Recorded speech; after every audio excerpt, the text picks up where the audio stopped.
Hello, Jordan. Looks like I have Hey, one person who's on time today. How are things going for you? things are actually going. Wait, oh, what just happened? I just disappeared. Oh, things are actually going pretty good. My test is tomorrow. I'm a bit nervous to be honest. Um, and I've kind of just been because of the last time since I've taken the test. Up until I guess now. Like I've kind of been like, just like studying just here and there so that I don't lose it. For the last 3 days, I've kind of just been like continuous.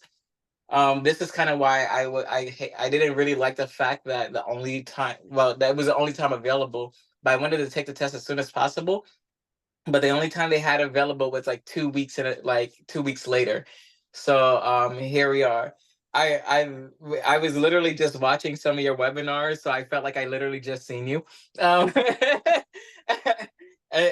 was watching some of your webinars and just kind of like listening to you go over some of the things with some of the other students like Kayla and I guess like some of the other students and it like it was helpful, it was a refresher, and I was kind of answering some of the answers out loud to myself to kind of just see if I really got it, and I was pretty much like still getting a lot of the answers correctly, so I feel confident but nervous. That's great. So I had a teacher once who said that you should enjoy your nervousness. Like just treat your nervousness as like excitement. really. I yeah do. so so I'm trying to like channel that to feel you know up to it. So yeah, so my state exam is tomorrow, so I'm excited. Mm. Oh, good for you. Congratulations already in Thank you, advance. thank you. Thank you, appreciate it. Well, I'm going to embarrass Jordan. What did you get on your freaking school test? Like a 96 or something like that? Yeah. Got like a ridiculous score. Wow. Yeah, 96. so I'm not worried about him tomorrow. But I don't know. I guess because it's like the 2 week gap piece that's what's kind of making me nervous.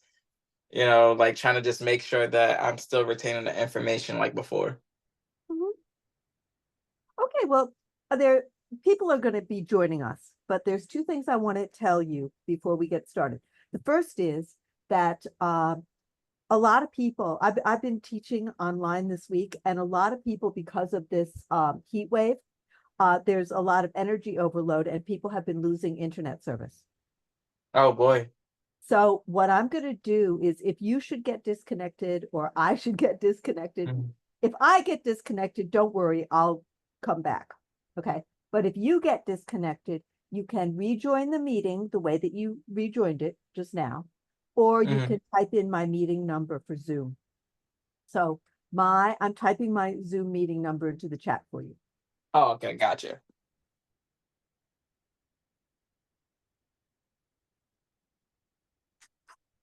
I have a question.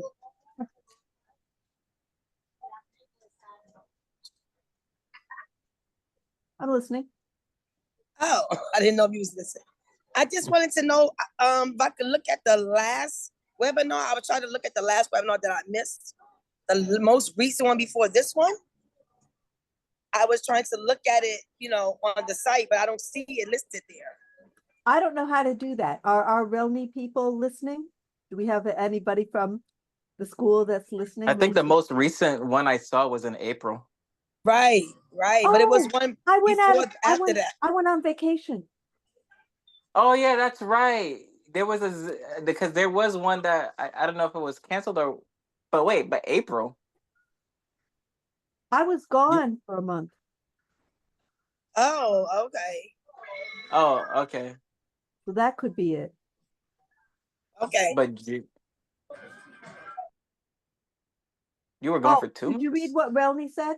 They said it was the shortest webinar to date. There was an issue with the last file. It will be added. Got it. Okay. Okay. Thank All you. All right.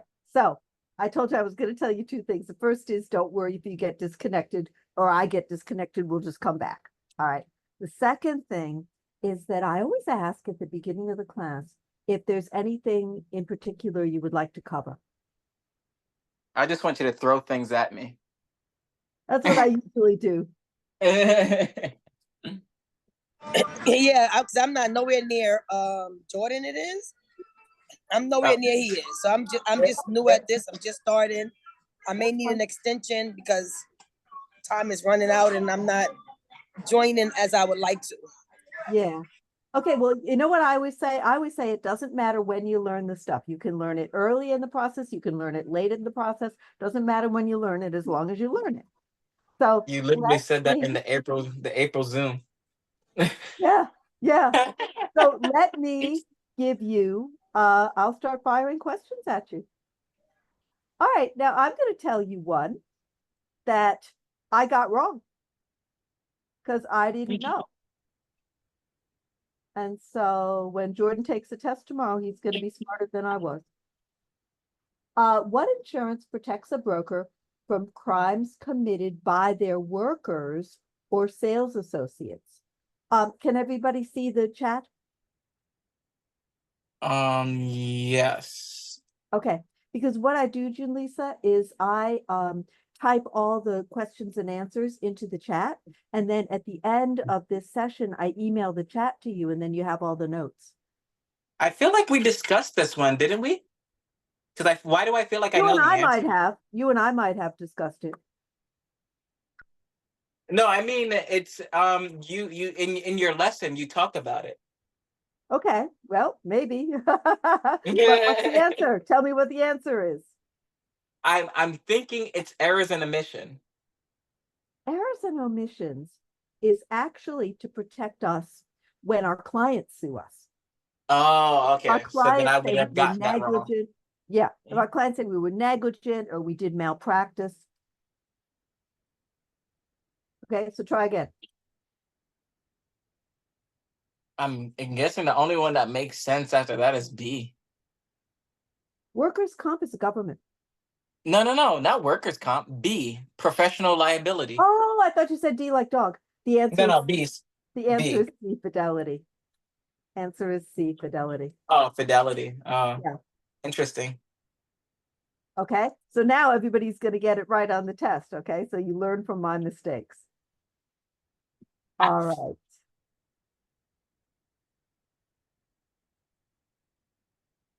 Okay. Jordan knows this, but you and Lisa doesn't. I took the test in February. So I saw all the questions that are still on it. And there were boatloads, like at least a dozen fair housing questions. So you got to know. A dozen of. I'm sorry. I'm sorry. A dozen of what? I'm sorry, I didn't hear you. Fair A housing. dozen of what? Fair housing. Oh, fair housing. Okay. Okay.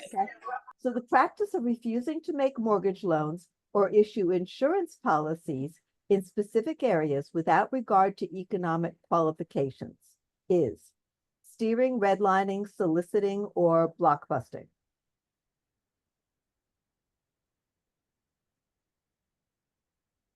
Blockbusting?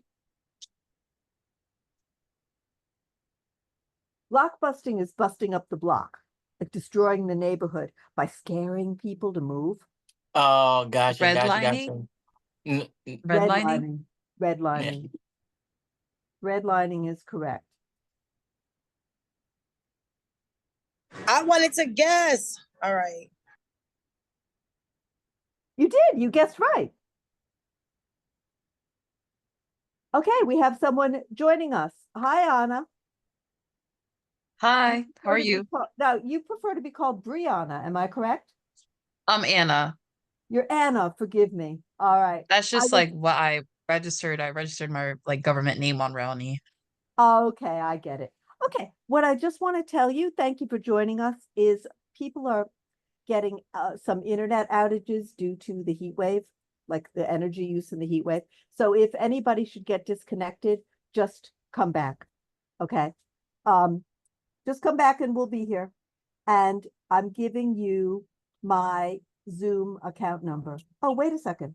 My Zoom account number, I'm not on my own Zoom. I'm on the RELNY Zoom. So just come back in the same way. So I'm going to type it into the chat.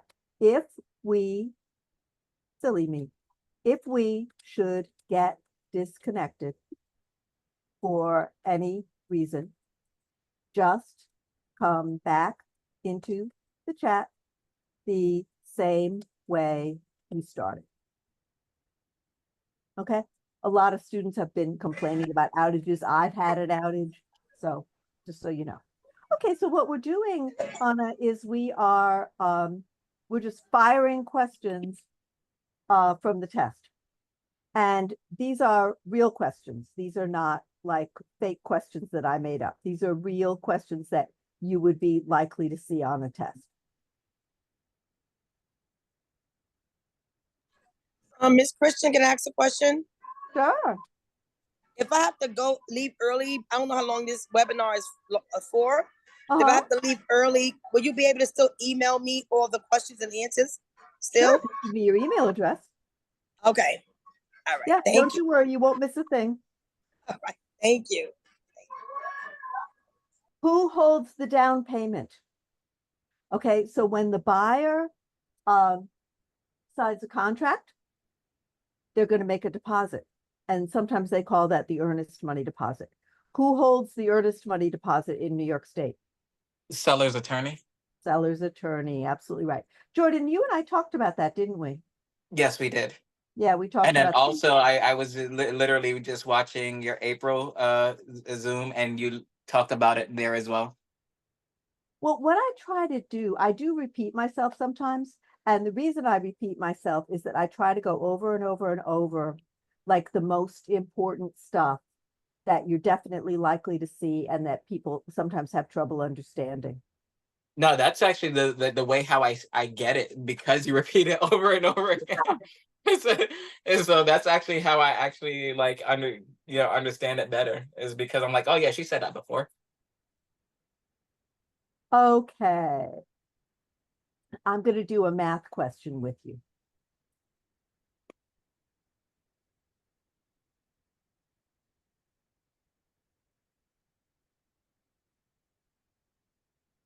A salesperson has a 50-50 commission split with their broker. The salesperson sells 280 acres with 1,500 front feet.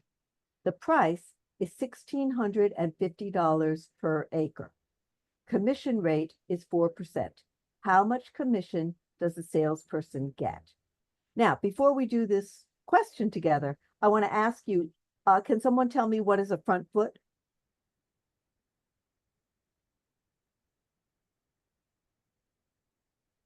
Front foot is how wide, I guess, like for example, if you have like a boutique or like a clothing sales store, you want to know how wide, like the window space. Sorry, did you get that? Yes, I just wrote it in the Oh. text. Okay, so like for example, I could buy a store, okay, and I could buy a store with 10,000 square feet, but if it only has 50 square feet on the main road, people are going to whiz by it and they're not going to see the store. I want the store that has 500 feet on the road. So it's not as important how big the store is and how many square feet it has. What's important is how many square feet are on the road that people are going to see it when they drive by or walk by. So that's front feet. So in commercial, they sometimes measure things in front feet. And like if it's a hotel or an apartment building, they care how many front feet have an ocean view. They don't care necessarily how many square feet the building has. They care how many front feet on the ocean. All right. But they're trying to trick you here because they're trying to trick you. And this is one of their favorite tricks. The test writers are trying to trick you by giving you extra info that you don't need. The front feet is extra info you don't need.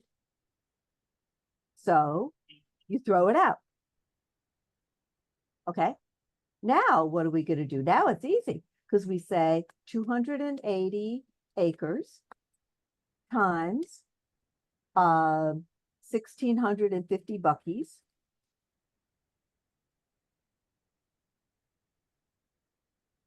equals,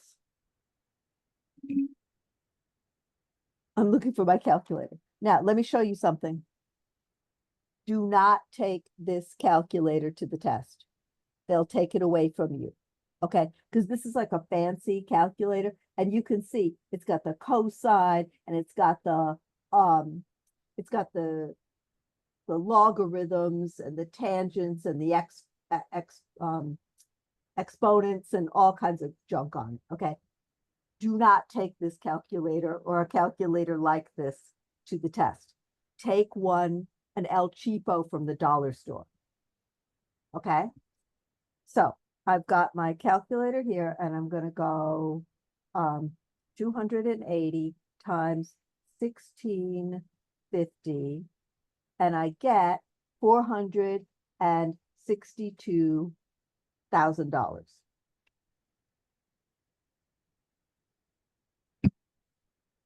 So that is the price. And then the commission is 4%. So the price, which is $462,000 times 4% commission equals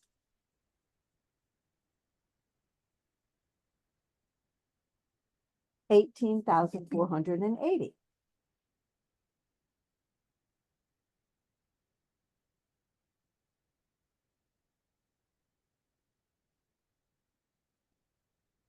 And the salesperson gets 50% of the gross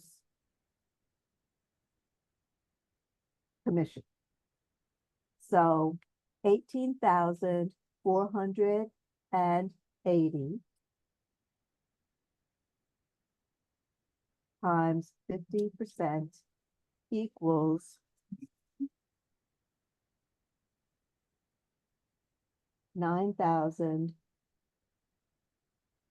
$9,240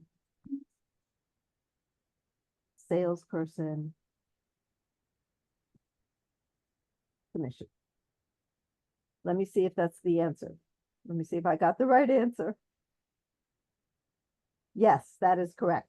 Does everybody get it? Everybody get what we did here? Yeah. Yes. Okay. There's two tricks that they really love on the test. One trick is giving you extra information that you don't need. The other trick is they love to make you convert things. Like they'll ask you the question in months, but they want the answer in years. They'll That one ask you trips me up every questions- time. I'm sorry? I said that one trips me up every time where like Yeah. I have to like double back and like see what they're actually asking for. So I'm gonna write this in the chat for you. Anna, you missed the part where I said that what I do is I put all the questions and notes in the chat, and at the end of the class, everybody gives me their email address, and I email all the notes to you. Okay. Okay? That way you Okay. don't have to take notes during the class. It's kind of silly for everybody to write down the same thing. So I'll just be the official note taker.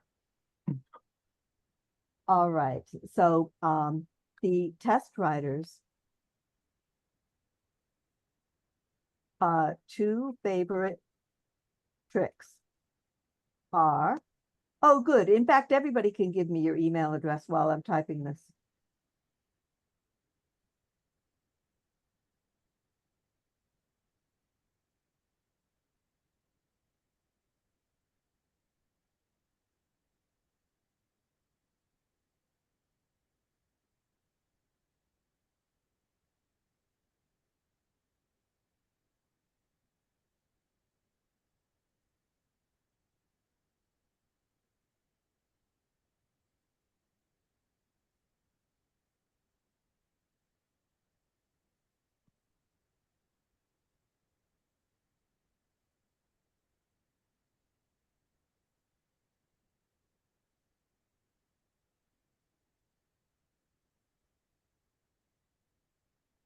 There we go.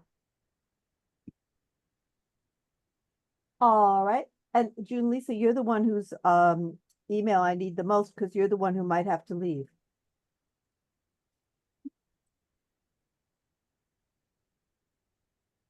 All right.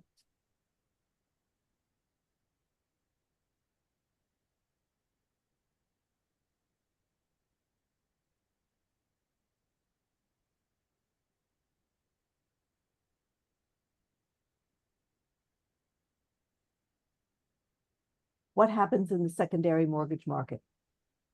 Federal Housing Administration loans are originated. Conventional loans are originated. Mortgages and bonds are bought. Home equity loans may be obtained. C, mortgages and bondages are bought. There you go.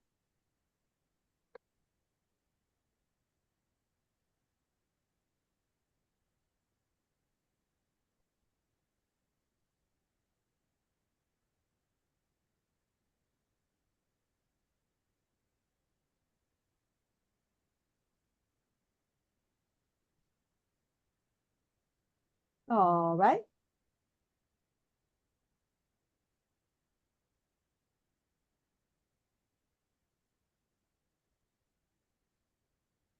Okay. Now, Jordan, I think this is one of the ones that I think you and we were a little challenged about Regulation Z. So let's see if we can remember Regulation Z.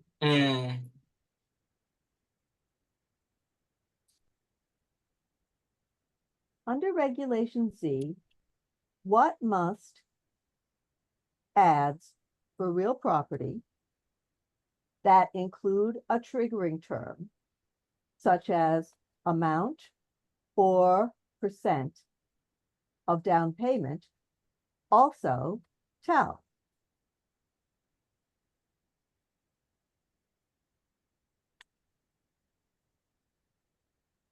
Location of the property, condition of the property, appraised value of the property, or details of the amount or percent of the down payment.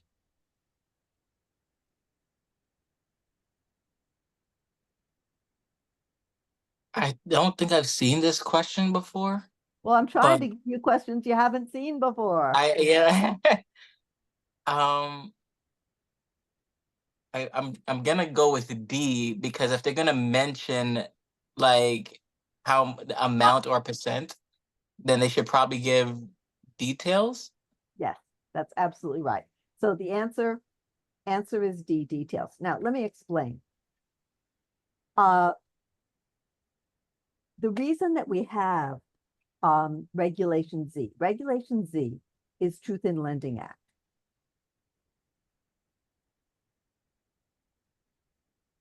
And it is part of a great big huge federal law. And the federal law is called Consumer Credit Protection Act. And the whole idea behind Consumer Credit Protection Act is that like a lot of people have various different credit accounts. Like probably all of us have a credit card. Maybe some of us have student loans. Maybe we have car loans. Maybe we have mortgages. You know, a lot of people have different kinds of consumer credit. And like we in real estate, like we kind of take some stuff for granted. Like we take it for granted that we know what a down payment is or that we know what annual percentage rate is. But ordinary people don't know what that stuff is.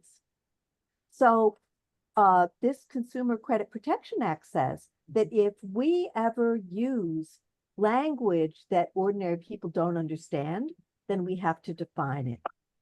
And the language that ordinary people might not understand is called triggering terms because it triggers an explanation.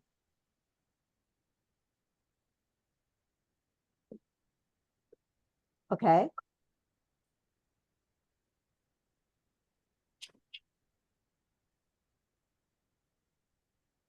Oh, you know what they love to do? They love to try to confuse you about the E words. Because for some reason, there's a lot of words in real estate that start with the word E. I'm sorry, the letter E. And so they try to confuse you. So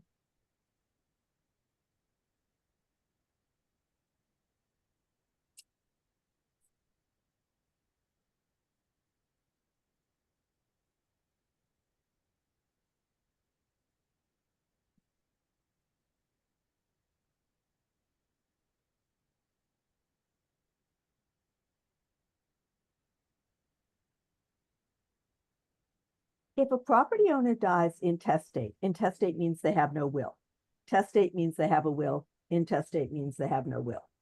If a property owner dies intestate with no will and no heirs, heirs, of course, is people to inherit, his property may revert to New York State because of eminent domain subordination. Subordination's always wrong. Don't ever choose subordination. I remember you saying that. Estoppel or escheat. What's the Is answer? it estoppel? It's D as cheat. The answer is D, escheat. I'm going to tell you what estoppel is, okay? Answer is D, escheat. Okay, estoppel actually comes from the French word estopale, which is a stopper, like a cork for a bottle. Okay, and the whole idea is that it's supposed to stop somebody from changing their position. Okay, so let me give you an example. Let's say, Anna, that I'm going to sell you a shopping center. Okay, now I have leases, right? You want the tenants to stay there and pay rent. You don't want the tenants to go, well, we liked Kristen. We don't want to have a new owner, so we're going to break our leases and leave. Like, you don't want them to do that, right? So to stop them from breaking their leases, I understand. Julissa, why don't you leave me your email address and I'll give you the notes, and at least you'll have the notes for this session. Okay, and I'll see you when times are better, when it's more convenient for you. Thank you so much. I'm gonna leave it right now. Very understandable. Thank you. Okay. So anyway, so you want to stop them from breaking the leases, right? So what you do is, before you buy the shopping center, you make them all sign an estoppel certificate saying, we promise to honor the leases that we signed with the previous landlord, who was Kristen. Okay, so the estoppel certificate stops them from violating something that they promised earlier. Question, do they have to, so before the landlord, I guess, sells, they have to let them, the tenants know prior to, before, like, being forced to sign an estoppel, right? Well, you don't really get an estoppel certificate in residential, but you do get it in commercial. So if they're going to hand them an estoppel certificate, the tenant's going to go, well, why are you handing me this? And the landlord's going to go, because I'm selling the building. Gotcha. Okay. And at that I'm point, going to you give have you a another decision. example of an estoppel certificate. Okay. So I'm still selling my shopping center to Anna. Okay. Now I'm going to sell my shopping center to Anna, and the bank has promised that Anna can take over my mortgage. Okay. And she's counting on that, right? Because, she's not going to spend $20 million cash. She wants to have a mortgage. So she's counting on taking over my mortgage. So I make the bank sign an estoppel certificate saying it's going to stop us from breaking our promise to let Anna assume the mortgage. Okay, so it stops the bank from changing their position or changing their mind and going, oh, we changed our mind, we're not letting Anna assume it. No, the estoppel certificate is to make people verify in writing that they're going to stick to their position. They're not going to change their mind. They're not going to violate any promises. They're not going to violate any contracts, nothing like that. That's what estoppel is. Okay, so did I say that well enough? Yes. Yep. For me, Yeah. yes. Okay, okay.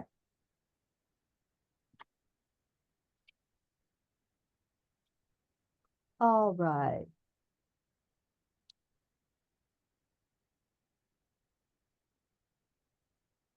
Oh, here's a question I do not like at all. And the reason I don't like this question is that it's asking you for an opinion. And I think you're going to have to give Department of State the opinion they want. Okay, here we go. Zoning ordinances preserve and enhance property values by promoting community good over individual rights and preferences, separating conflicting uses that undermine property values, valuing conformity over individual expression, or preserving order. Preserving order. Preserving order is a good one. I mean, honestly, no one is giving me the answers to these. So we're together here. We kind of have to guess. Now, I think that separating conflicting uses that undermine property values, B, I think B is Yeah. got to be wrong. The That's zoning doesn't care about property values. Okay. I was And between A and B. yeah, and valuing conformity over individual expression, that sounds too negative. So it's probably going to be one that makes the zoning department look good. So promoting community good over individual rights and preferences, that sounds like a good one. Preserving order sounds like a good one. I don't know. I think the answer is A, but D is the real reason. I think the answer is A too. The A is what I would choose. But you see, they're asking for an opinion. That's what I'm saying. This Since is it's just not written opinion, I anywhere in the think law. This I isn't think written anywhere in the law. So I don't know where we're supposed to get the So on the test, you'd rather us put A? hang on. Now wait a second. Let's look at the question. Zoning ordinances preserve and enhance property values. So they're talking about values. So A is talking about community good. B is talking about values. So the only one here that answers the question of values is B. So now I'm thinking that B is the right answer. Now I'm confused. I'm confused too. Now, so when you're a teacher, you should never show students a question that you're not sure about, but I'm showing you this for a reason, because I want you to understand that sometimes you are going to get questions by Department of State where they're asking for matters of opinion. Or they're some of the questions that they ask just don't even make sense. They're not even grammatically correct. This is what you're going to be up against. So this is an actual question that is on the test. And I think it's an excellent opportunity for us to reason it out together. So far, what do we think is the answer? I'm kind of going more towards A, because I feel like I also seen this question before and I got it wrong by selecting B.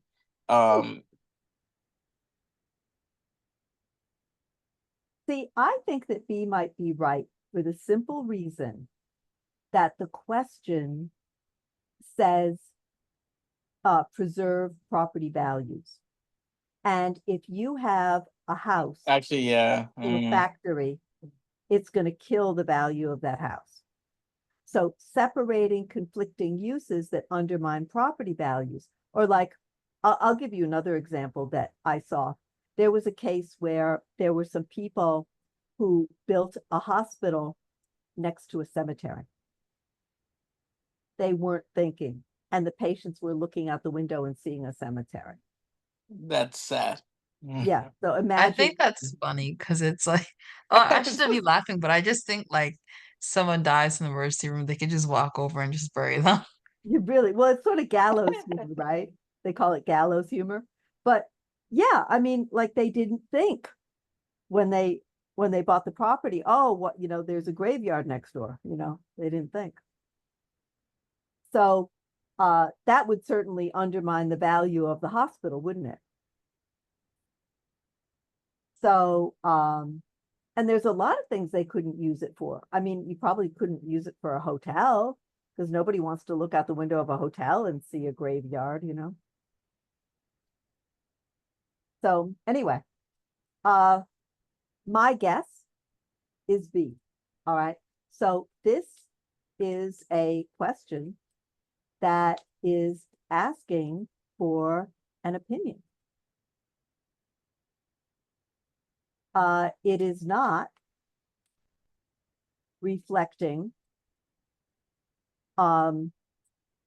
city or state law. My belief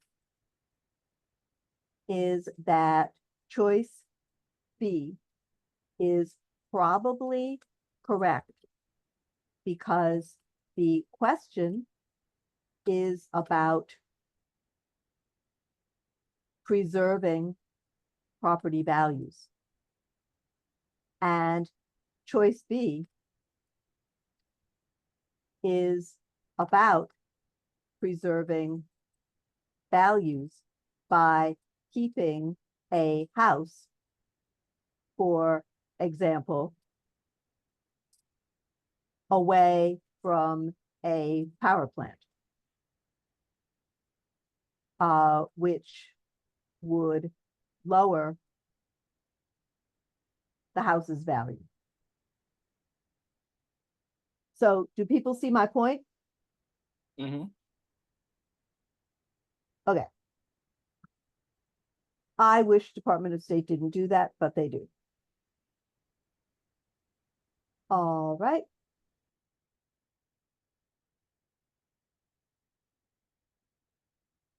Fortunately, there's not very many questions that ask you for opinions. Only like maybe one on per test. Which federal law dramatically curtailed the use of CFCs? Anybody remember what CFCs do? Yeah, it was the carboflora. I remember this from Chlor environmental science. chloride of something F, and then I know it's carbon. Fluoride, chlorine, fluoride, and something carbon. I think It was I think Clean Air Act or something. it's something to do with the air conditioner. There you go.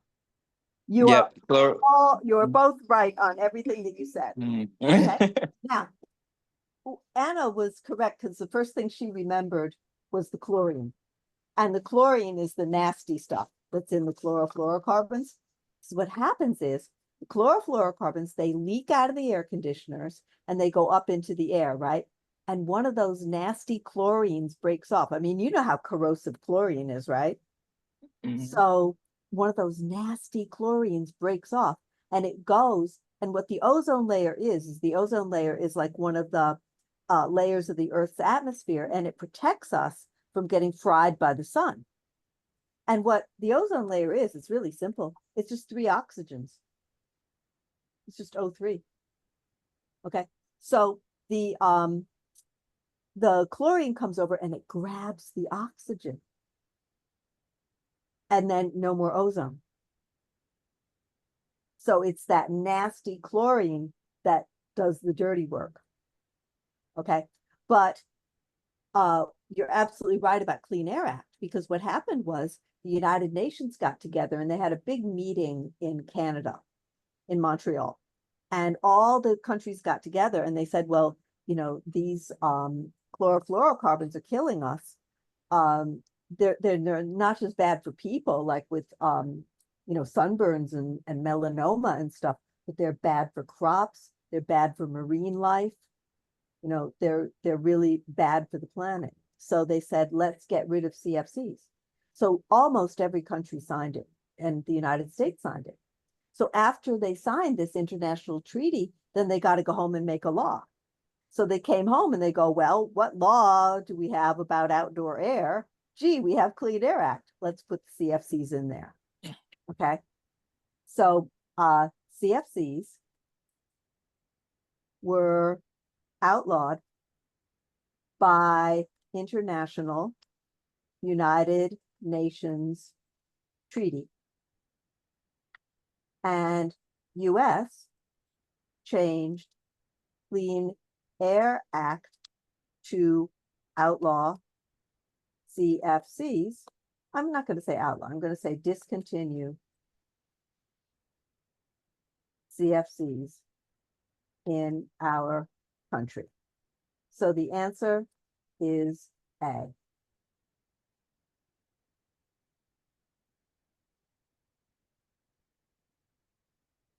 Okay.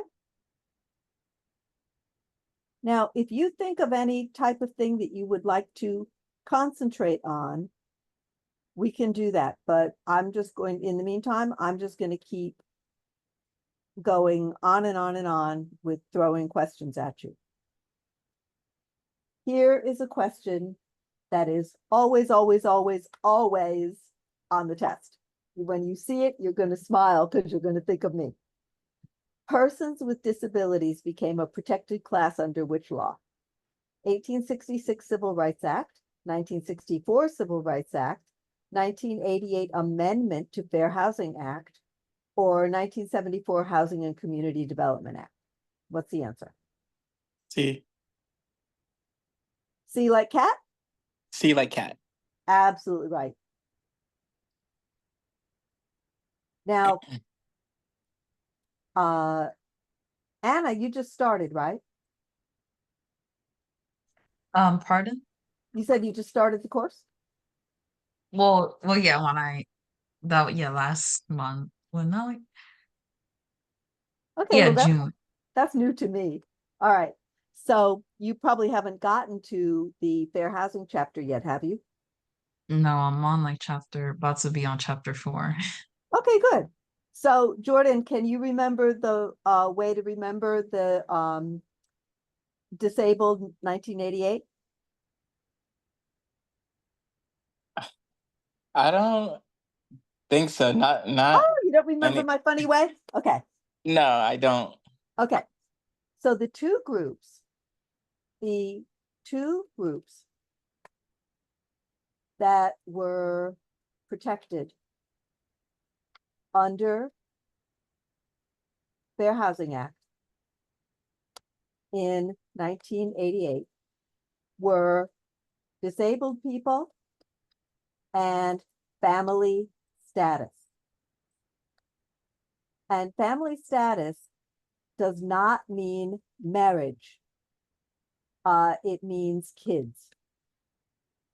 So in other words, like a landlord can't say to somebody, like, you can't live here because you have too many kids, or you don't have enough kids, or something like that. Okay. Now, the way that I remember it is this. So you've got disabled people, wheelchairs, and little kids, strollers. So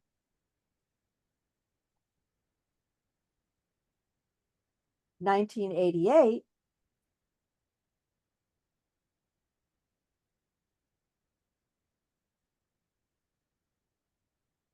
1988 looks like wheels. The 88 looks like wheels. Okay. So if you can remember the wheelchairs and the strollers, you got 1988.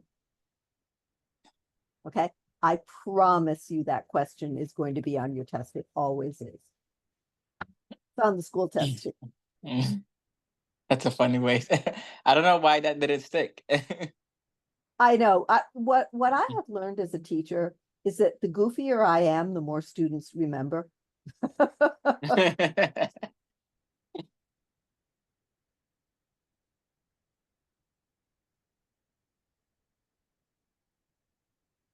All right.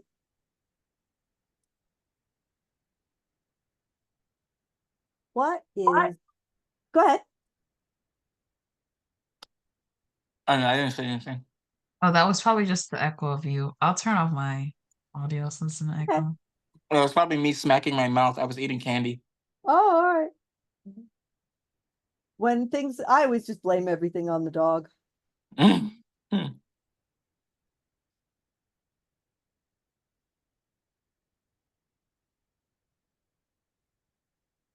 Okay, what is the main purpose of the buildings department? Grant variances, assess real property. See, you notice there's a typo? I told you you're gonna see misspellings and typos on the test. Assess real property, enforce building code, or evaluate construction material. What's the answer? See? Thank you. Now, the reason this is the answer is that they don't grant variances, that's zoning department. And they don't assess real property, that's tax department.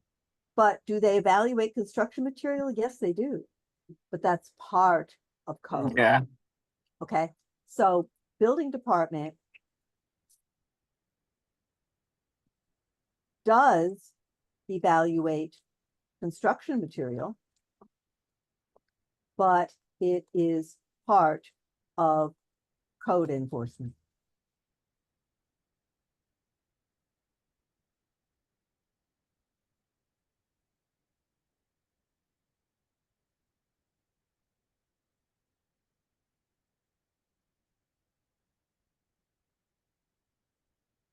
Okay, this is one everybody always gets wrong. Let's see if we can get this one right.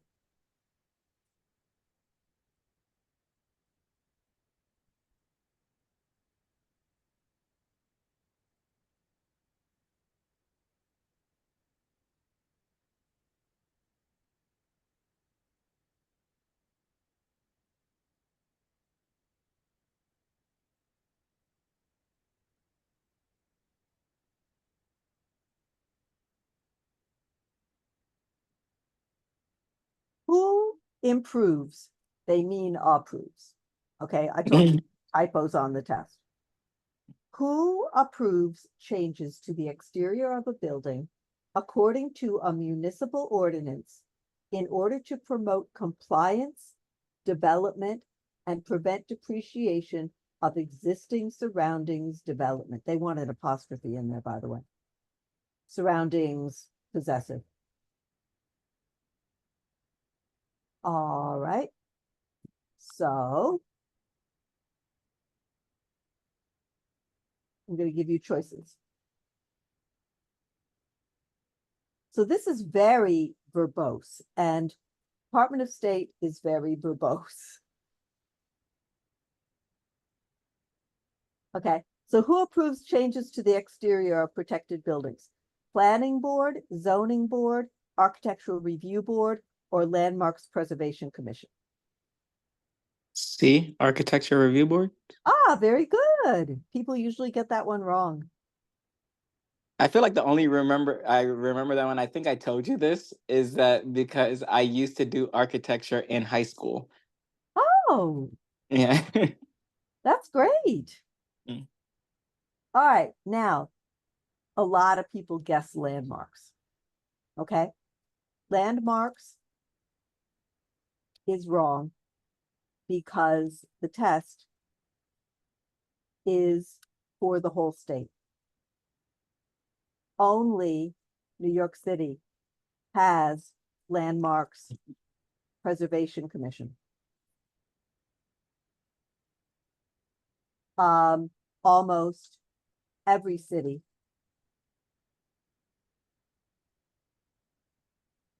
has Architectural Review Board as part of Planning Board.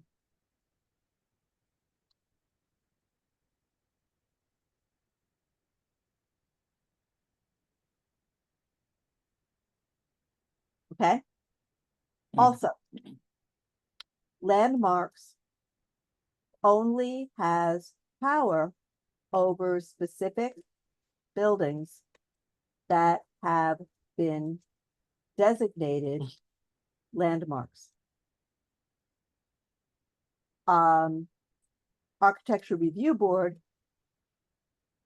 has power over all buildings. Okay? Students all get mad at me over that question. Nobody likes that question. Okay, there's a question that is always, always on the test. And those are there's several questions, and those are the ones about who needs a license and who doesn't need a license. Okay, so I'm going to give this to you and see if you got it. Now, Anna, you might know this one because this is from one of the early chapters, like maybe chapters 1 or 2. So let's try Yeah, to. like you need who would be exempt? The attorney. Thank you. Very good. Yeah. A tenant relocator is just an ordinary salesperson. They just bring people from other cities. Property manager for several different owners. If they work for one owner, they don't need a real estate license. If they work for many owners, they need a real estate license. A commercial mortgage broker, they need a real estate license. You can't do commercial mortgages unless you have a license. So, okay. So the answer is B, the attorney. All right.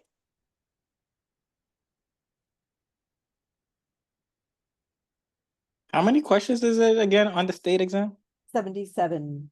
Oh, just like the okay.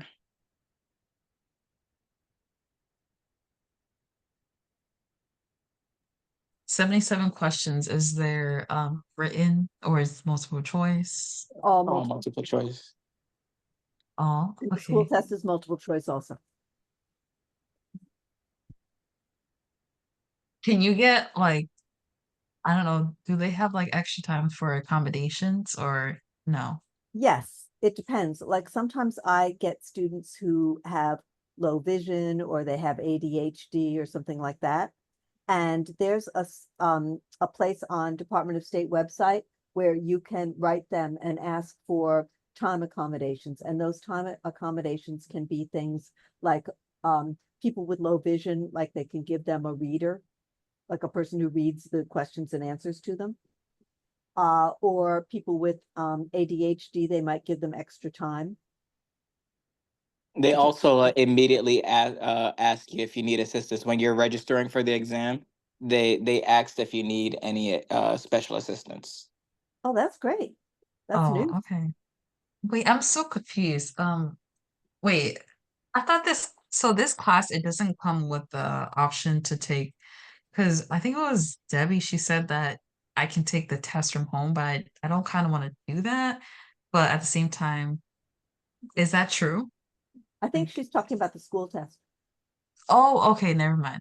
Okay, so the state test you take in the actual place. Okay, got it. Mhm.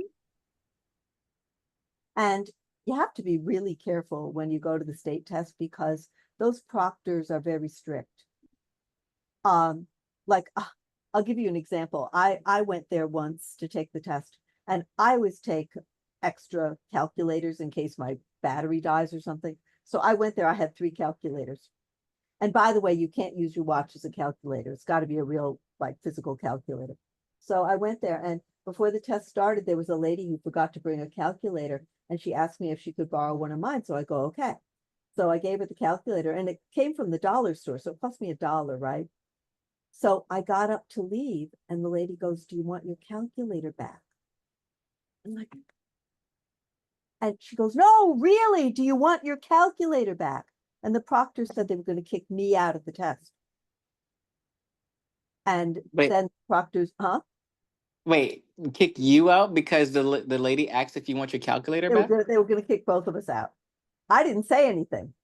I just started going like this, like, no, no, no, you know. And then Mhm. they saw what was going on, and they didn't kick us out. But I almost forfeited the test. And I didn't even do anything wrong. All I did was try to be a nice person and lend the lady a calculator. And what's interesting about it is they seem to put, every time I've taken the test, they put all the math questions on the last page. So this lady hadn't even gotten to the part where she was going to need the calculator. So, I mean, did I care if she kept a $1 calculator? Of course I didn't care. You So know, you can't, basically you're saying I can't use a scientific calculator. I have to use a calculator that only has plus, minus, and divide. I'll show you. I'll show you. Okay. Excuse me 1 second. Literally, I went to Family Dollar and got mine. Okay. I took this I took this calculator to the test. It's a bling calculator, okay? But this is a gift from my first broker. Okay. And what does it Okay. have on it? It's got the numbers and it's got, let's see, multiply, divide, subtract, add, and then it's got square root, percent.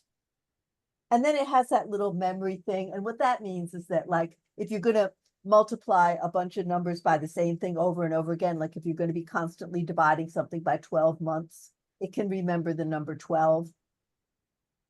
Okay. I Okay. think I But might have. aside from that, it can't have any other fancy things. It can't have Oh, like okay. negative value or logarithms or exponents or anything weird like that. Cosines and sines and So something like this. Like, yeah. correctamundo. Okay. You got Yay. it. You got The it. old school. Yes, yes, yes. Do you know when I was a kid that calculators hadn't been invented yet? We didn't have calculators till after I graduated college. Oh boy. Well, I mean, they existed, but Mhm. like, I mean, like a consumer calculator, when they first put them on the market, they cost like $100 just for an ordinary calculator that we now get for $1. And before that, they had like computers and stuff that nobody could afford. So like when I was growing up in elementary school, high school, college, we didn't have calculators at all. We did all the math on paper. All right. What kind of loans are FHA and VA? Secondary, conventional, something else I couldn't remember, or government backed? What's the answer?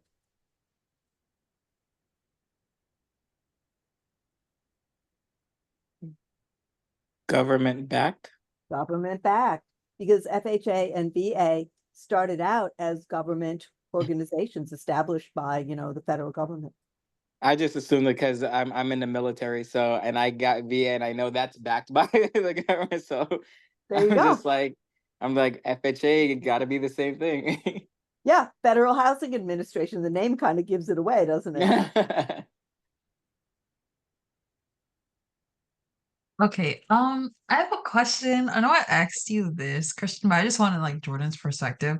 But basically, like, I mapped out a month, like a calendar, because I'm pretty sure I'm gonna probably finish this by the first week of August. But it's like chapter 3 was so long for me. I don't know if I was just slow, but it took me so long. But I like, how do you like, I don't know, like, am I just taking forever? Because I take notes, like I jot down notes, but it just takes a while. Like, how do people go like quickly? Like, I don't know. Honestly, it really just does take a while.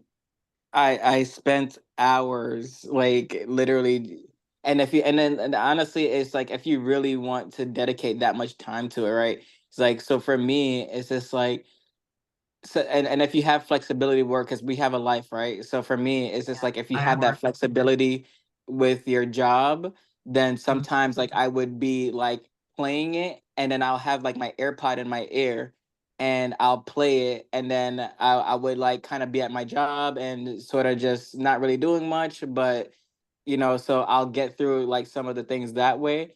And then when I'm home, I play it when I'm cooking, I play it when I'm doing something else, I play it, I just kind of just play it as I'm doing other things. And that kind of help takes out some of the time because I know it could be a little bit tedious to just sit there the entire time and just try to get through hours of it. So you prefer memorizing and like hearing it than like the note style? I'm just Yeah, I mean, I was telling Kristen, I said, I literally just, for me, and honestly, I don't know what type of learner you are, but I mean, for me, everything was regurgitated and just memorization. Um, Okay, you know, so yeah, and if that works for you, that worked out for me. got it. You know what I would suggest, Anna, is that the problem that I'm faced with as a teacher is that Department of State gives us an outline of stuff that we have to cover. And there is so much stuff in the outline, and I'm required by law to cover it. But there's not that much stuff that's really on the test.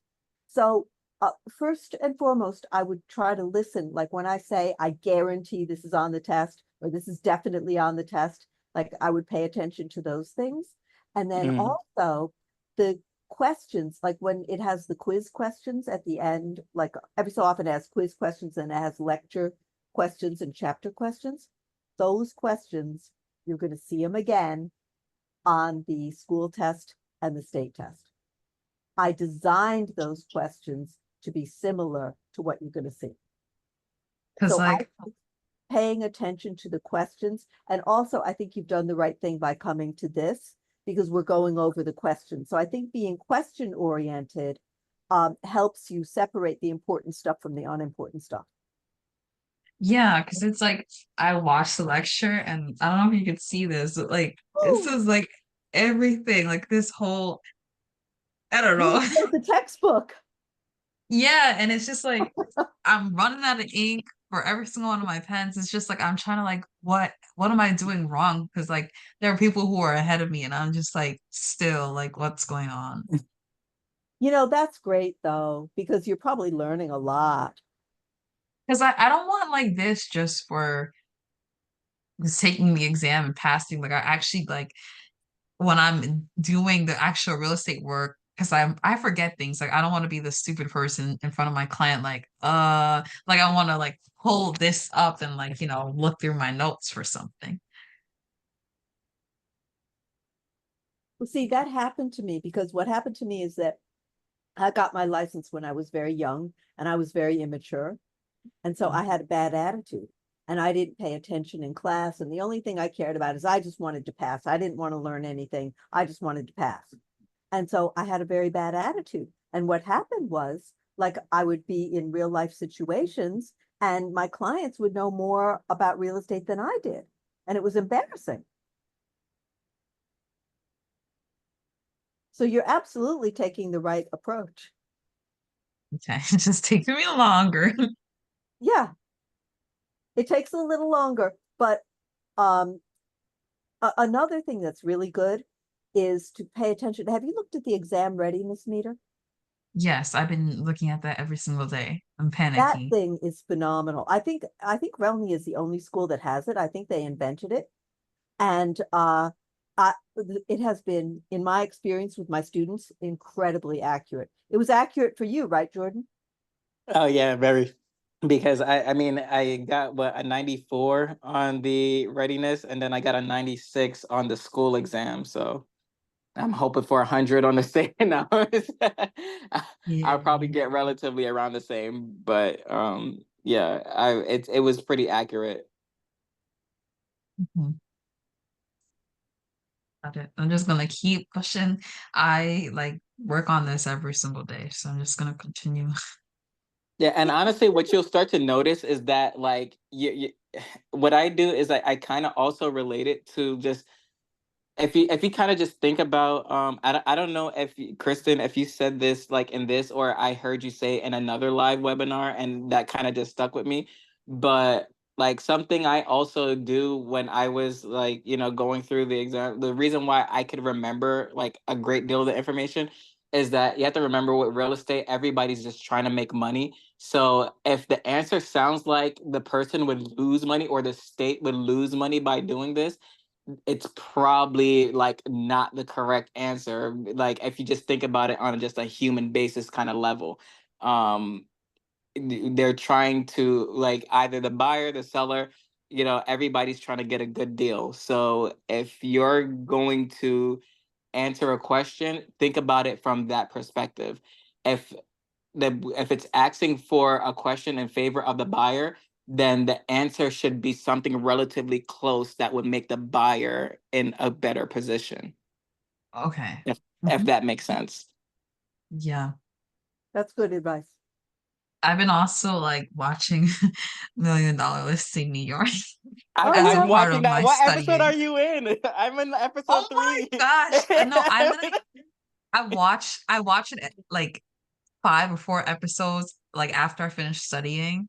But I am on season 3. I have Oh actually gosh, there's watched a whole nother season. I ha I'm in season 1. I'm still on like episode 3 or 4. no, I watched it when I was a kid because it was really the only thing we had cable and we had, you know, Bravo. I would watch it as a kid, but I like came back to it. But I'm on season 3, episode 6. Oh, nice. It's kind Wait, of wait. helping me like, sorry, Sorry. Wait, what was the name of you said million. Wait, I think we're talking about 2 different shows then. Million Dollar Listing New York. Are you watching the Los Oh Angeles no, one? I'm watching Own in Manhattan. Oh, I don't know that one. It's another real estate thing on Netflix. It's relatively new. It's a little bit more I guess today's time. Mhm. Um but it's really cool. It's a it puts real estate in a very 2024 kind of aspect. Yeah, I'm trying to like I'm watching these shows to get like a in-person like actual how you make a deal with the seller, how you meet your developers, how you network with other real estate agents when you start up with nothing. It's just giving me like a like putting me there into what it's gonna be like when I get my license and how to find a broker and stuff like that. You'll definitely love Owning Manhattan. It's like literally the same exact thing. It just like now we're talking about Instagram, TikTok, and Twitter, like all of that, like included Oh, into it. What channel So is it on? no, it's on Netflix. So if you have Netflix, it's called Owning Manhattan. It's a Netflix special. It's really really good. I don't know if you know Ryan Seahart. Yeah. Ryan Serhant, he's on Million Sirhan, Dollar City, Sirhan, New York. Sirhan. Yeah, yes. So it's his show, his company Sirhan, and Mhm. he has like hundreds of agents, and basically it's like they're selling like these $1 million condos and homes, and it's it's really interesting because you see a lot of what we learn inside of RELNY. Like you see a lot of Yeah. what we learn to sort of play out, and and then like you said, the broker to broker teaming up, and Mhm. reaching out to somebody else, and how the commission is split. And that's the one thing I Yeah, the love is that co-brokerages. it shows like the split of the commission on a house. So if the house was Mhm. $20 million, they'll say the commission for this is 651. And I kind of just take it another step. I'm just like, I wonder what percent is that. And I do the math myself. I'm like, oh, that's a 3%, Mhm. commission, just to kind of play with it to see, but it makes it feel very real. Yeah. Mhm. See, that's great advice because there's a guy who was an educator and he said that people remember 10% of what they read, 20% of what they hear, 30% of what they see, and 85% of what they do. Mm, So what the both of you are doing is you're applying it to real life situations. The stuff you learn, you're applying it to real life situations, and you're also doing the questions. That's learning by doing. So another thing that I would suggest to you is that I think that Jordan's idea of multitasking is fantastic. But another thing is if you have time to not multitask, if you're able to do all 3 things at the same time, like if you're able to watch, to read, and to listen at the same time, then you're getting it 3 different ways and you're more likely to remember it. Yeah. I also have my little calendar of everything of Woohoo! what lesson I'm doing every day and stuff like that. I'm a bit oh, Wow. behind, nice. Oh, I should have but done yeah. something like that. I would have been more organized. And then like you check off the box of what lecture or chapter you did for the That day is or something. awesome. That's nice. I never thought of that. I could have done something like that. My life Yeah, would have probably been a little less stressful, but yeah. my life depends on this license. I want something more than minimum wage. That's great. Yeah. All right, well, I'm going to keep firing questions at you. Let's do another one. When property is owned by two or more unmarried persons, each of whom has an undivided interest transferable to their heirs, it's tenancy at will, tenancy for life, tenancy in common, tenancy by entirety. Oh crap, I just did this. Wait, it's owned by two or more. Yeah, they're not married Unmarried to each person. other. They're not I married. think this is the condo question. I'm gonna say in common because In I think common, the yeah. unmarried thing is trying to throw you off a bit because the law only recognizes marriage. They don't care if you're dating. So I think it's like the same relativity as in a condo. They just have shared in common. I don't Okay. know why I was thinking of like the servancy or something like that. Oh, severalty. Yeah, I don't know why. Yeah, but yeah, in common. Okay, so severalty is one owner, and this says two or more people. Okay, entirety is the two co-owners are married to each other.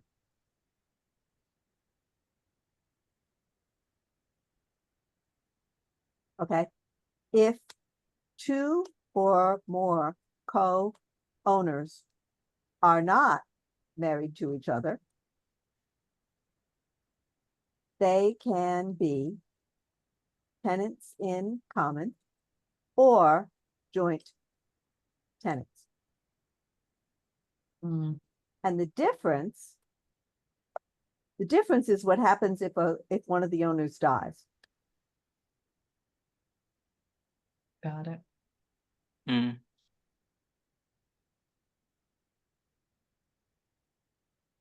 Okay, so in joint tenants, if one owner dies, the co-owner automatically inherits. In common tenants, if one owner dies, their share of the real estate goes to their heirs. So the question says that their interest is transferable to their heirs. So it can't be joint. So it can't be severalty because there's more than one person. It can't be entirety because they're not married. It can't be joint tenants because the ownership can be transferred to their heirs.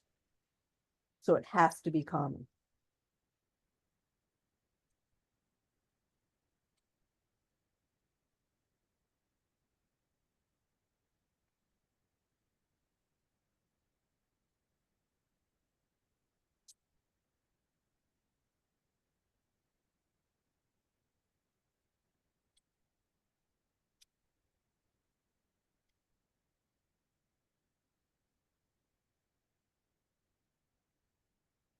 There we go.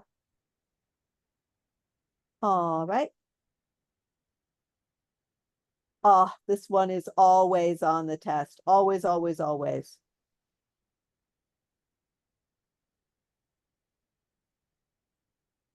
See, another thing that I would say to you, Anna, is that the beginning of the class is kind of hard, but there's 20 chapters or 19 chapters. I forget how many.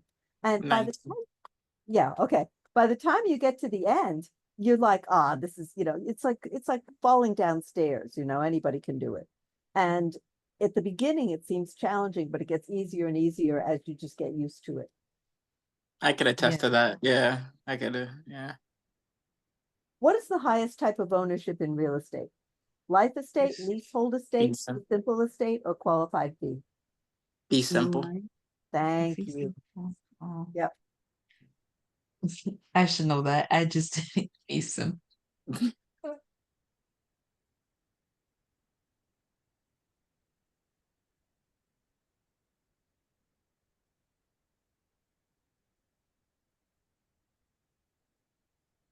See, what I like about this is that there's an infinite amount to learn. So even though I'm teaching, I still learn stuff.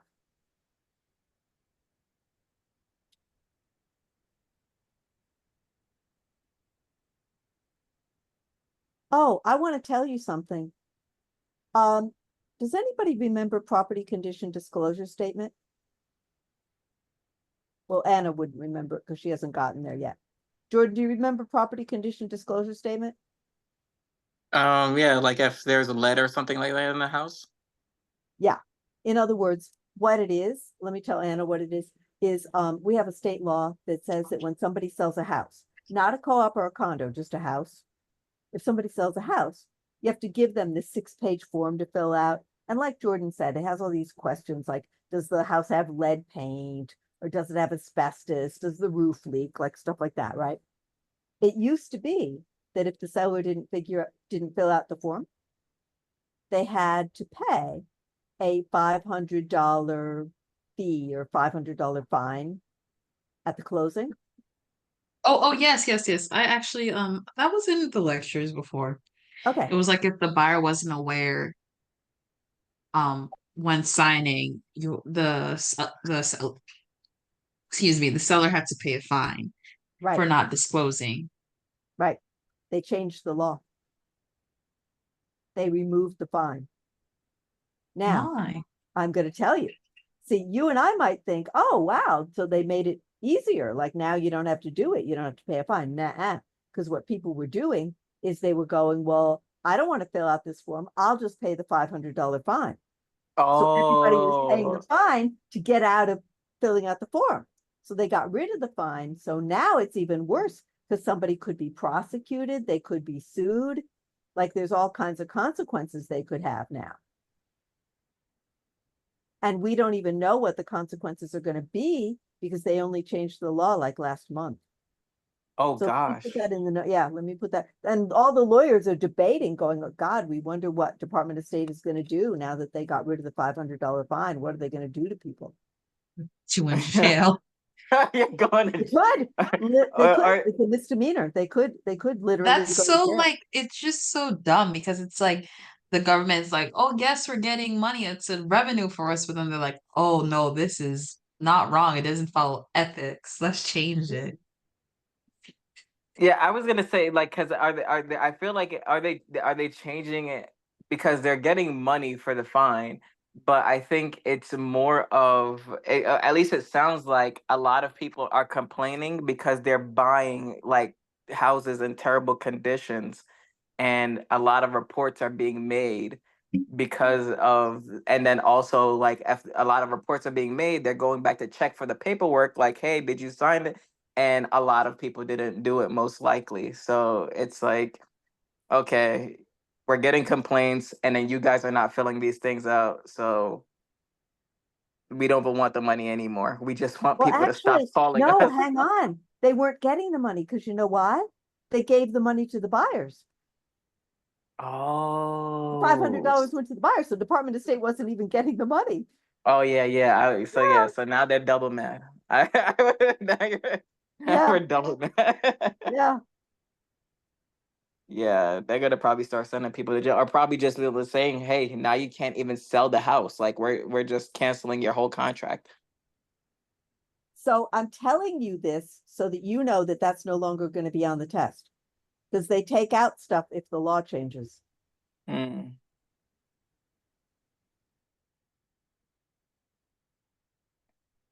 Wow, that's interesting. isn't it?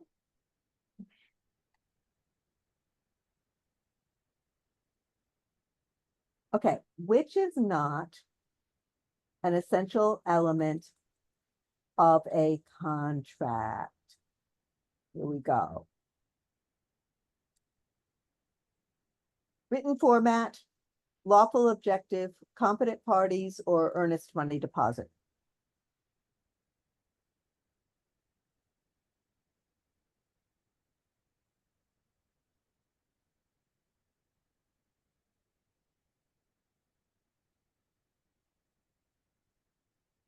So It's remember how we said, clearly, I think it's a. well, hang on. Remember how we said you're gonna apply this to stuff you've done in your real life?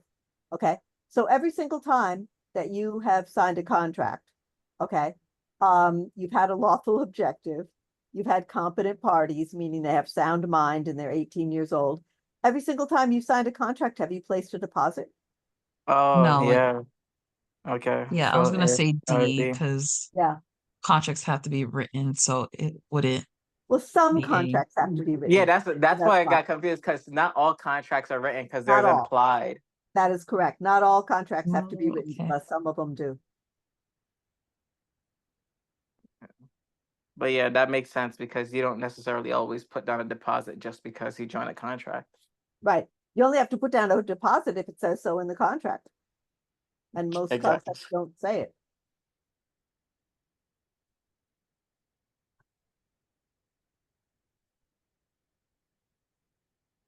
Oh, here's one. This one, it's not that hard of a question, but the way they say it, that's the thing that people complain about Department of State is they complain about the language on the test. I think that's That across the board for every single exam, not just real estate, but just across the board. I think what are amounts paid to lender at time of loan origination to account for the difference between market interest rate and lower contract rate of the note? Now, Anna hasn't gotten to this chapter yet. This is chapter 5. I'm going to give you choices.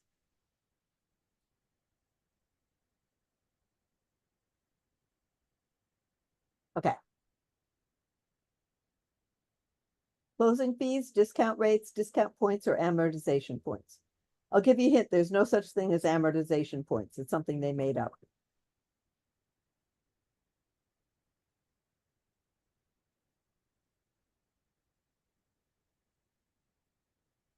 Now, what I'm going to do, Anna, since you haven't taken 5 yet, is I'm just going to put this in ordinary language instead of like Department of State bureaucracies.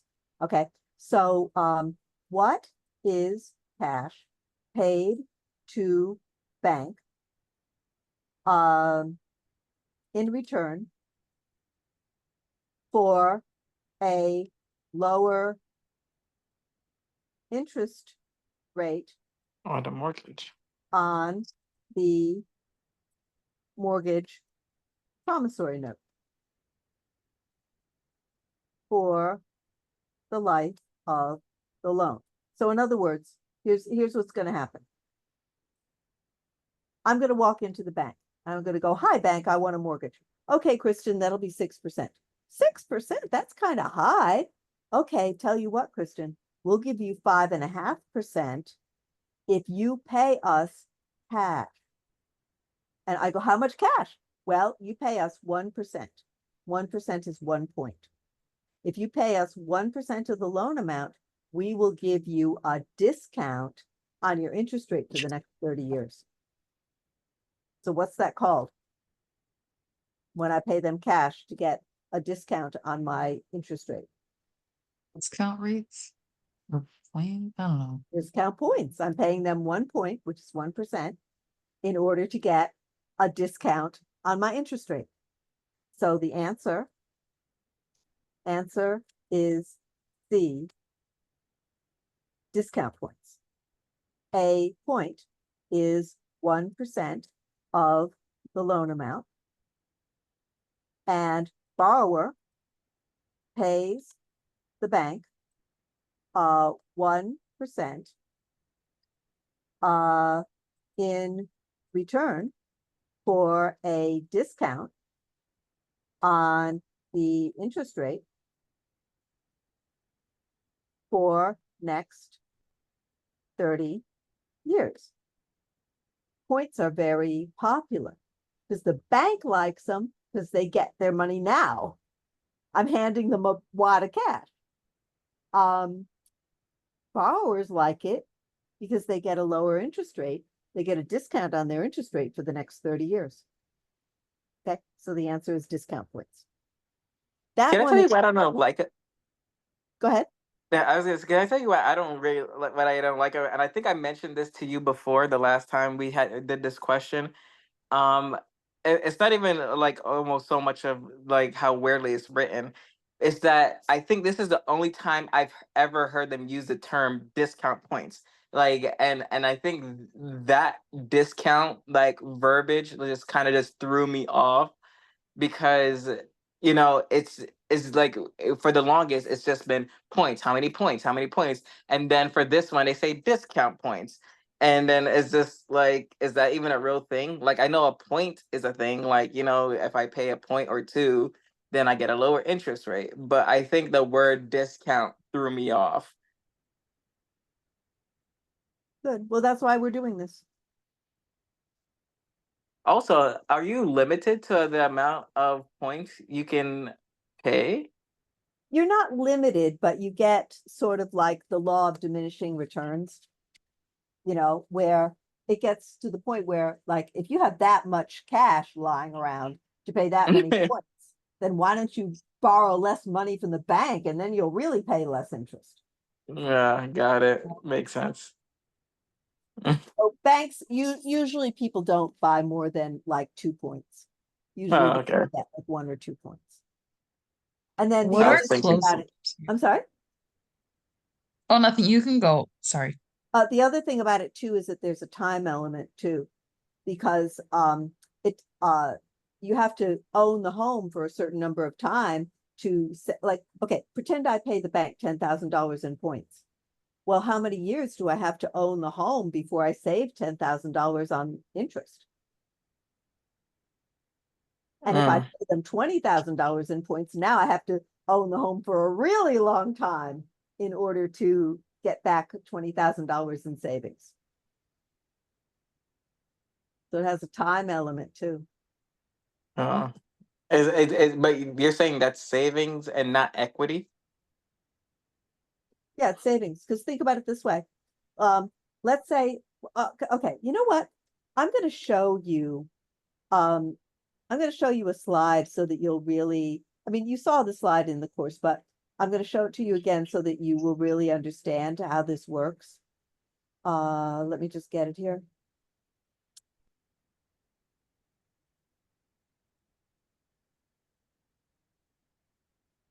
What I'm going to do is I'm going to share my screen with you.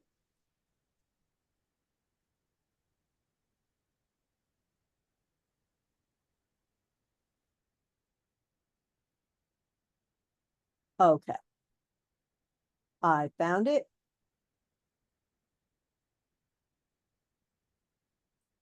And I'm going to share the screen.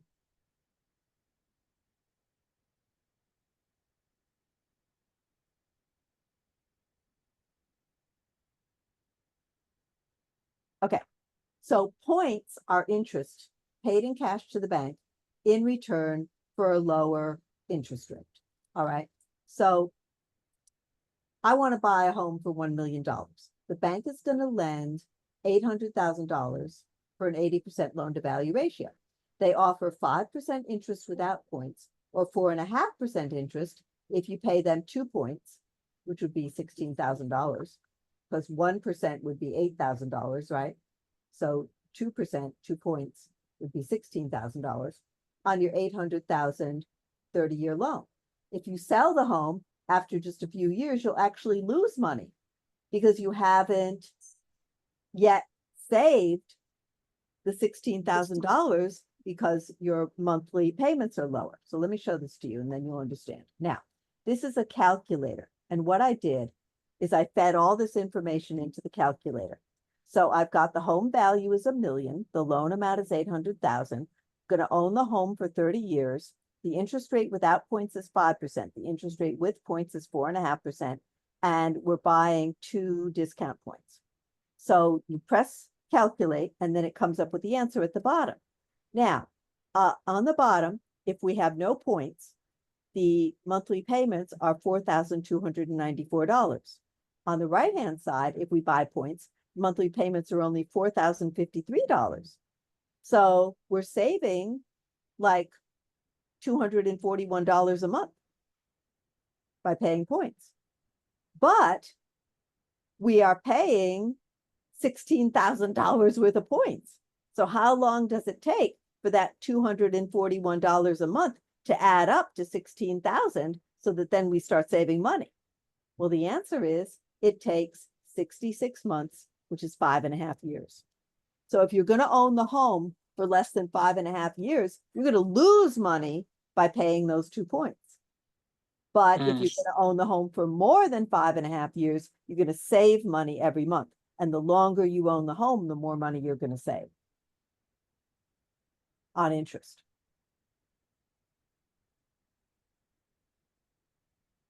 Because you're paying less interest to the bank every month. Is it possible? I guess now, because now I'm thinking like, how long would I want to own my first home or something like that? But is it possible, like even after, is it possible to negotiate the interest rate? Like, is that negotiable? I guess. Well, that's kind of what you're doing. You're negotiating the interest rate with the bank, but usually the banks kind of know. Usually they have a policy, and their policy is like, if you pay us 1 point, we knock off 1/4% from the interest. If you pay us 2 points, we knock off 0.5 point. That's typically what a bank will have a policy. And they're not usually that negotiable about their policy. Got it. But like when I've bought property before, I pay points because it's a good way to save money in the long run. Mm. The average person in New York State owns their home for 15 years.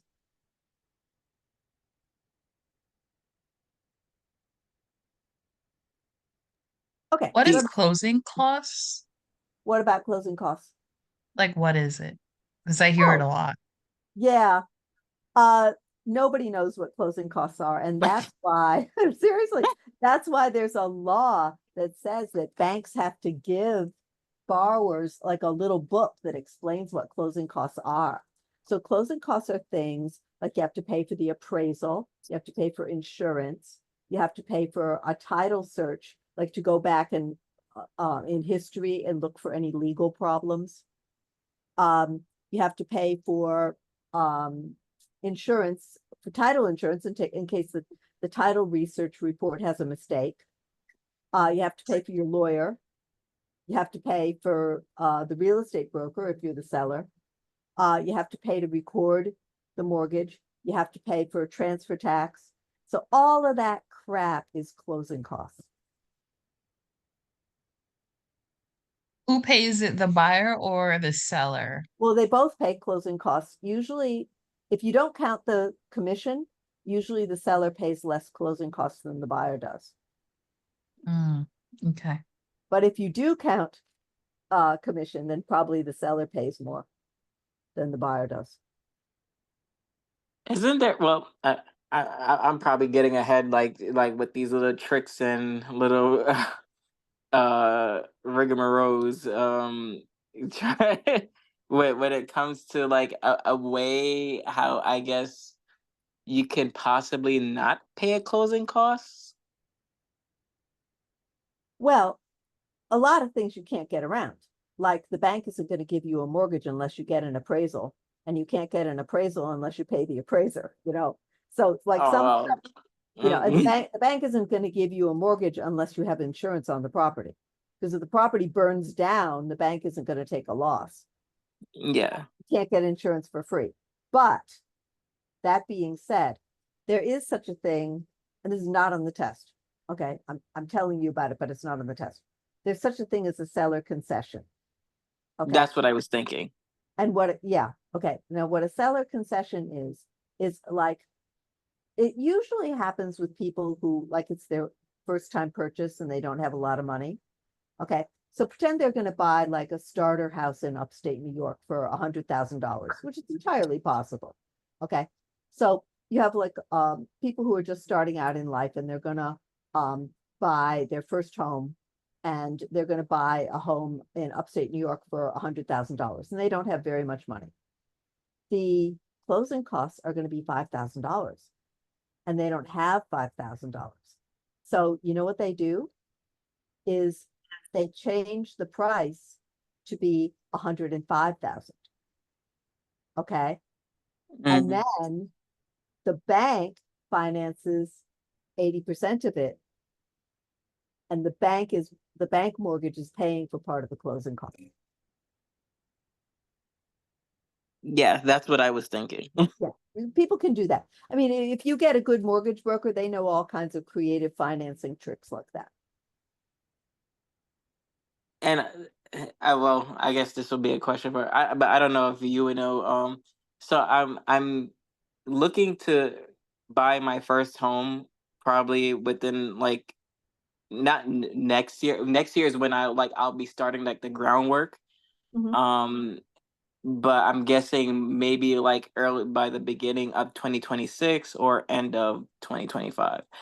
Um, but I'm buying it in PR. Oh, wow. That's Yeah. great. I love So I spoke with because the main bank out there is Popular. Oh, yeah, that's a famous bank.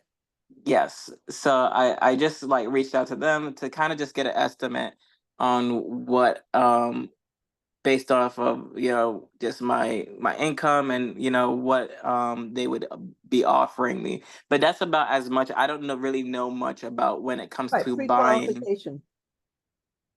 What was that? Yes, the pre-qualification. Qualification. Yes. Yes, but as far as like after that, like I don't really know much about when it comes to buying property outside of the United States. No, Even though, don't worry, Puerto Rico is the United States. oh yeah, yeah. So okay, so all right, so it works the same. Okay then. Yeah. It's just like buying property in a different state. Oh, okay. Yeah. Yeah. But if you can get a good mortgage broker, they will guide you through the process. And I mean, getting a good mortgage broker is the same as getting a good hairdresser or a good lawyer or a good doctor or something. You just go online and read Yelp and look at the ratings and all that stuff. Look how many Mm. stars they have and stuff. Read the reviews. Yeah, I was reading this article and it was talking about like most like it says if you're a first time home buyer you definitely should have a mortgage broker, but most people like kind of feel like they could like navigate without one, um but they were just recommending that it's a better idea to have a mortgage broker rather than to go through the process without one. It's just a smoother transition. Mhm. Yeah. All right. So, yeah. More stuff. What is the first thing that happens when a manager takes control of a building? A fee is paid, manager writes a report, a market study is done, or owner and manager sign a management agreement. D, Do you like dog? like dog. Absolutely right. Because you don't want to shilly-shally around doing stuff. You want to lock them up with a contract, don't you? Yeah, that's the And first you thing. can do stuff. Mm. So answer is D. They sign a contract. Now, I can't believe how fast the time has flown. It's already 7:38. And I think this is supposed to be like a 1 hour seminar. But let's see if we can do like one more question. I better make it a doozy, huh? I better make it a good one. Yeah. Uh, oh, okay. Let's do a fair housing question.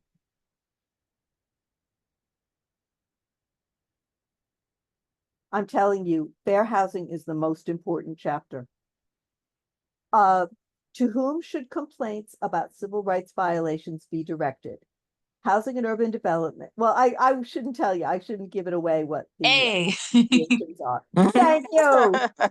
Thank you. Not Department of Agriculture. I have Some of these I was questions are funny.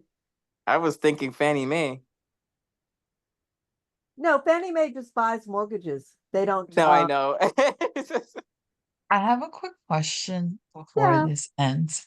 So uh, totally off topic, but like, okay, so like I know like as a real estate agent, it's wise for you to have a car, but like I don't have a car yet.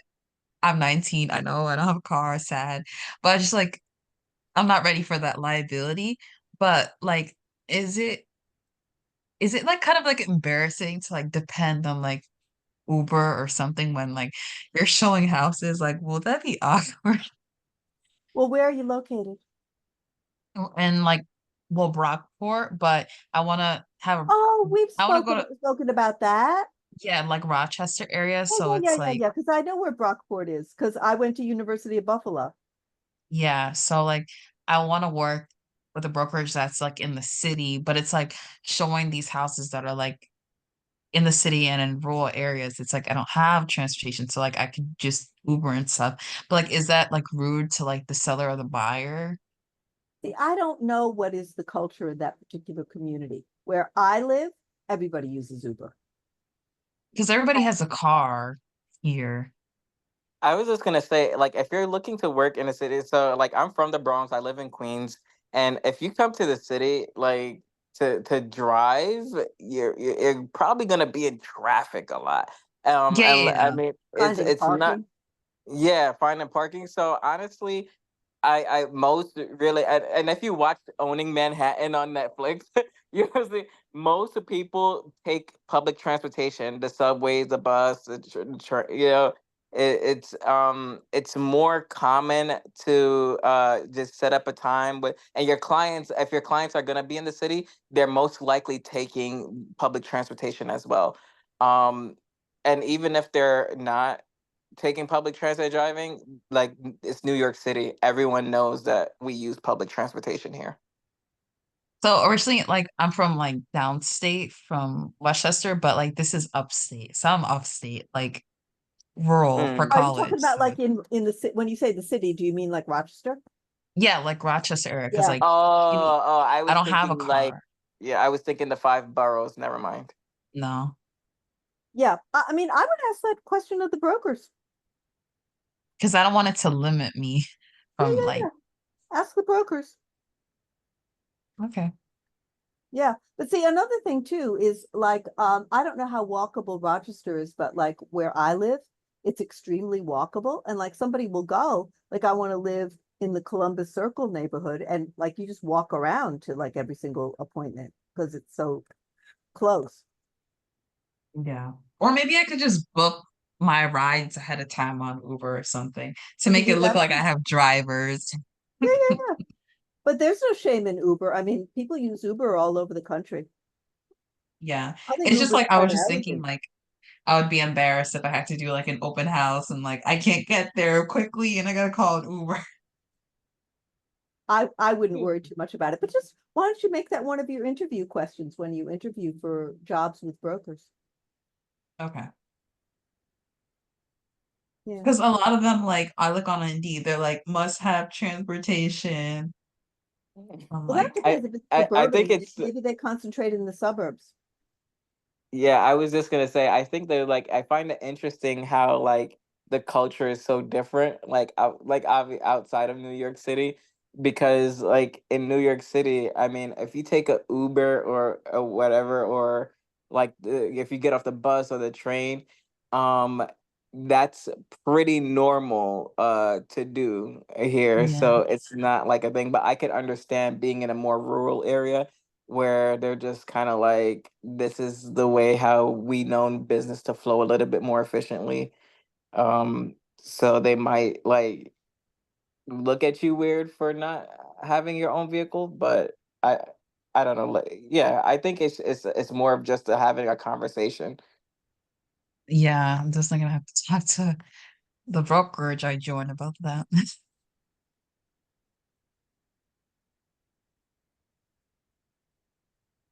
All right. Well, Jordan, you have to let us know how you do tomorrow. I will. I'll Yes. definitely send you an email, and you know, I feel better again. I feel like every time I do like a session with you, I always feel better. So so I'm Good. not as nervous as I was before. I think I'll do all right. I was just worried that like like after the 2 weeks, all of the information would just like like dump out of my brain or something. Um, but You'll be I think fine. I'll be okay. You'll be fine. You'll do awesome. Thank you. And also, I also did reach out to you as well. Like I sent you an email. So if you ever like want to reach out or ask me anything, like you could definitely do that. I shot you an email so that you could just have my contact as well. Oh, thank you so much. I'm gonna check right now. Oh, I got it. Thank you. Okay. Okay, so I'm going to send everybody the transcript, and it might take me a little while because what I do is I edit the transcript to take out any kind of extraneous stuff, and then I email it to everybody. All right. So Sounds good. Okay. send it. I'll definitely send it tonight, but it just isn't going to be immediately. Jordan, I'm gonna just say hi. This Okay, no is problem. All right. Well, I hope to see everybody in the next session. And Anna, if you need to get help with finding the sessions, you can always email Deb at relny.com.